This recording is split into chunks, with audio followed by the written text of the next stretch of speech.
Swimming পুলের পাশে দাঁড়িয়ে সম্ভবত সেলফি তুলতে যাচ্ছিলেন ক্রিকেটার সাকিব আল হাসান।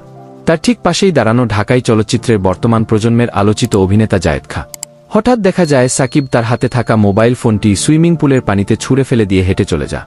ভিডিওটি ভক্তদের মাঝে অনেক প্রশ্নের সৃষ্টি করেছে। মঙ্গলবার ৩০ এপ্রিল বিকাল সামাজিক যোগাযোগ মাধ্যমে ছড়িয়ে পড়ে সাকিব জায়েদের ভিডিওটি। সেলফি তোলার সময় হুট করে সাকিবের এমন মেজাজ হারানোর কারণ খুঁজে পাচ্ছেন না নেটিজেনদের অনেকেই। ভিডিওটি দেখে ধারণা করা হচ্ছে পানিতে ছুঁড়ে ফেলা ফোনটি জায়েদ খানের। অনেকের মতে তাদের মধ্যে কোনো ভুল বোঝাবুঝির ঘটনা ঘটে থাকতে পারে। সে কারণেই হয়তো জায়েদ খানের ওপর চটেছেন সাকিব আল হাসান। শেষমেশ মেজাজ নিয়ন্ত্রণে রাখতে না পেরে হাতে থাকা ফোনটি পানিতে ছুঁড়ে মারে। ভিডিওটি ঠিক কোন জায়গায় ধারণ করা হয়েছে তা নিশ্চিত হওয়া যায়নি। তবে ভিডিও দেখে বোঝা যাচ্ছে সেটি কোনো রিসোর্ট কিংবা হোটেলের সুইমিং পুল হতে পারে। যদিও অনেকের ধারণা সাকিবের এমন ফোন ছুঁড়ে ফেলা কোনো বিজ্ঞাপনী প্রচারণার অংশ হতে পারে। কারণ সাম্প্রতিক সময়ে প্রচারিত ক্রিকেটারদের বেশ কিছু বিজ্ঞাপন থেকে পাওয়া ধারণা অনুযায়ী এটি বিজ্ঞাপন শুটিংয়ের অংশ হওয়ার সম্ভাবনা বেশি। যদিও এই বিষয়ে কেউই প্রকাশ্যে কথা বলেননি।